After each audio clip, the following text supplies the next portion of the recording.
గాంధీ అని అన్నారు షాద్నగర్ ఎమ్మెల్యే వీరపల్లి శంకర్. రంగారెడ్డి జిల్లా షాద్నగర్ ఎమ్మెల్యే క్యాంపు కార్యాలయంలో సోనియా గాంధీ జన్మదిన వేడుకలు ఘనంగా నిర్వహించారు. దేశం కోసం, పార్టీ అభివృద్ధి కోసం సోనియా గాంధీ నిరంతరం కృషి చేస్తున్నారన్నారు. కాంగ్రెస్ పార్టీ అధినేత్రి శ్రీమతి సోనియా గాంధీ గారి యొక్క జన్మదినం శుభ సందర్భంగా మేమందరం కూడా షాద్నగర్ నియోజకవర్గం ముఖ్య నాయకులు, కాంగ్రెస్ అభిమానులు, సోనియా గాంధీ అభిమానులందరూ కూడా మరి యొక్క 78వ జన్మదినం జరుపుకోవడం జరిగింది.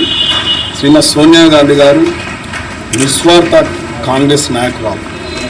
ఏ నాలుగురంగా పదవి ఆశించిన వ్యక్తి కాదు.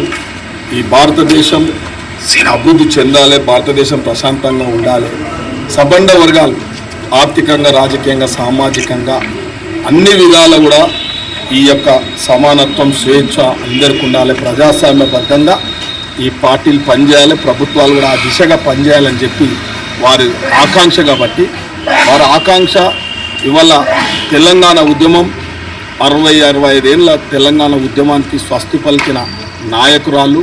ఇవాళ స్వపక్షంలోనే మంత్రులు రాజీనామా చేసినా, ఎంపీలు రాజీనామాలు చేసినా, పార్లమెంటు తలుపులు మూయించి తెలంగాణ ఇచ్చిన గొప్ప నాయకురాలు. ఆమెనే తెలంగాణ తల్లి. కాబట్టి ఈరోజు ఈ సందర్భంగా డిసెంబర్ జన్మదినం పురస్కరించుకొని తెలంగాణ ఇవ్వడం జరిగింది.